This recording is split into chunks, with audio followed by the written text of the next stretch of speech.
Okay, sige. Good day. No, ang sagutan naman natin ngayon or pag-aralan natin ngayon is the problem or problems about the short shunt DC compound generator. So just like the other DC generators, umpisahan natin yung introduction natin kung ano nga ba ang itsura ng diagram na gagamitin natin kapag ang generator ay short shunt compound.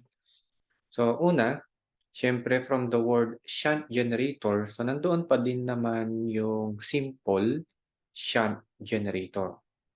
Sige, so dapat dito 'no, yung simple shunt generator, kabisado pa rin naman natin kasi sa shunt generator lang din naman manggagaling yung diagram nung mga compound generators natin. So let's say that these are the three branches. So lagay natin dito ang armature or yung generated voltage. So this is the generated voltage and then the armature resistance, no? The armature and the brush resistance. Sige, maglagay na lang tayo dito, no? Kung mayroong babanggitin, there is the brush drop. No, kapag may binanggit na brush, mayroong drop doon. And then simple shunt muna tayo, no? Nandito naman ngayon yung shunt resistance, yung shunt field natin, shunt field resistance. And finally, nandito yung ating load, 'no? So in this side, we have the VL, the voltage at the load. Next, kung nauna kayong mag-aral ng long shunt generator, alam natin that kapag compound generator, mayroong nadadagdag na series field. And kapag long shunt, that series field is connected in series with the armature. Pero dahil iba ang topic natin ngayon, we are dealing with short shunt DC compound generator. Meron na tayo ngayong series field and that series field is connected series with the load. So siguro para mas madali nating maintindihan yung mga magiging solution natin, ganito yung gawin nating diagram. Ganito nating ipakita yung pagkaka-series nung field sa load, no? Next, how about the current? So meron pa lang din naman tatlong branches yung circuit natin, kaya meron lang din namang tatlong currents na involved. So the first one, hindi nagbabago. From our generation, from our armature, there is the IA, the current na manggagaling sa armature. And this current na manggagaling sa armature is paghahatian ulit nung dalawa. No, hindi pa rin magbabago. This is the current na papunta sa load and ito naman yung current na mapupunta sa shunt field natin. So therefore, kung ang question pala nung problem is what is the current flowing in the series field, that is also the load current kasi series connection sila. Kaya naman, no, by KCL, hindi pa rin nagbabago sa generator natin that the armature current is equal to the sum of the load current and the shunt current. So, dito yan nanggaling, no? Armature current natin, pagdating niya dito sa node, pinaghatian nung shunt at saka nung load. Okay. Sige, pwede nating itaas. Sige. By KVL. Sige, yung KVL naman. So, dito lang din naman tayo nagki-KVL, di ba, palagi sa ating generator. So, by KVL in this side, nandun pa din. Yung generated voltage natin, yung pinanggalingan, mababawasan ng mga drops. So, what are the drops? So, siguro, assume natin there is the brush drop, no? The brush drop minus the voltage drop sa armature, and that is IR. IA, RA. Next, so nung nagfo-flow tayo, nagkakaroon na tayo ng flow natin or yung loop natin, ang susunod na madadaanan is ISE, RSE. And finally, the last voltage drop is yung nasa load. and this is equal to 0. So always take note, no? We are just going to use brush drop if given. No. Madali lang, no? Madali lang ang KCL and KVL kung kabisado natin yung diagram ng isang short shunt DC compound generator. So ano-ano yung mga dapat nating ma-take note dito? Unang-una is that the ISE, no? Kung 'di ba kasi sa KVL we are going to use ISE. So the ISE is equal to the load current, no? Para imbis na maghanap kayo ng series field current, ang hanapin niyo na lang is load current sa short shunt, no? Kasi kadalasan load current ang ibinibigay. Next one, kung maalala ninyo sa shunt generator and sa long shunt generator, we are taking note that the voltage of the shunt is equal to VL. Take note na that is for the shunt generator and for the long shunt. But in this short shunt generator, hindi na yan equal. So, kaya nga ganito ang ginawa nating ayos. No, kaya nga ganito yung ginawa nating ayos sa diagram natin. So that you can see that the voltage of the branch ng shunt resistance is equal to the voltage of this branch. And ano ba yung mga voltahe na nandito sa branch na to, dito sa kanan, no? So, ibig sabihin, ang voltage shunt natin na nasa kaliwa is katumbas ng pinagsamang voltage kay series field and voltage kay load.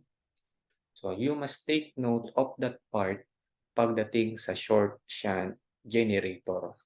So, meaning, no, kadalasan, kung given yung IL, pinapanatili natin siyang IL. Pero kung hindi naman, we are using Ohm's law or the power, DC power. But take note dito, kasi kadalasan, di ba, sa I-shunt, ang ginagamit natin is Ohm's law, V over R. Baka masanay tayo na V shunt over R shunt. Pero sa short shunt, hindi.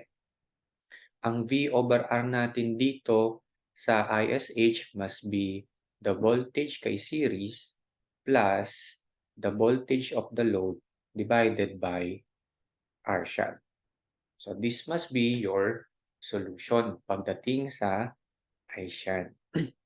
And also take note lang din natin, no, by Ohm's law, the VSE is equal to ISE times the RSE. Or simply, yung mas madalas ibigay, yung load current, no? We can change the ISE as load current kasi series connection nga yung load tsaka yung series field. So, ito lang naman, no? So, ayun lang ang naging kaibahan ng ating short shunt DC generator. So, dati nasasanay tayo na V shunt over R shunt, yung I shunt, pero ngayon, ganito, VSE plus VL over R shunt.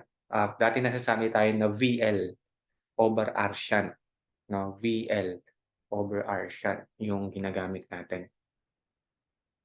So let us try to apply this formula sa ating problem.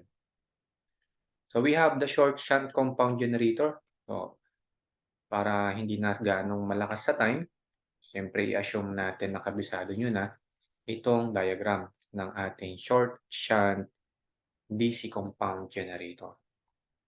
Okay.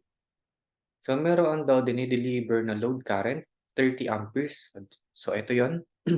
The IL is 30 amperes at a load voltage of 220 volts. So, basta sinabing deliver, nasa load side yon.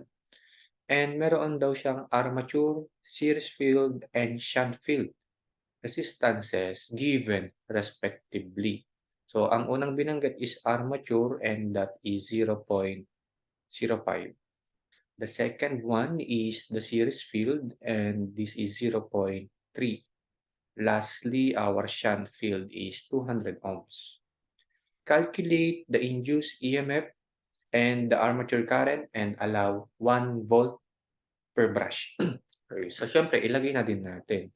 So because 1 volt is for each brush, so the total brush drop natin is 2 volts. So tina-times 2 natin 'no, kapag hindi binanggit na total.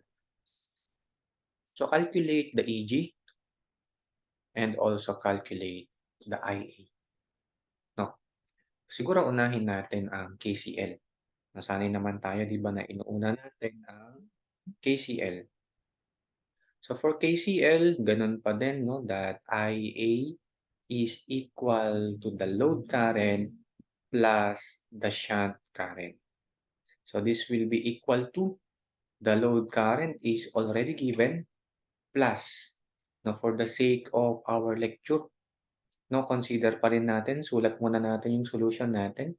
VSE, so V of the series field plus voltage of the load over resistance of the shunt.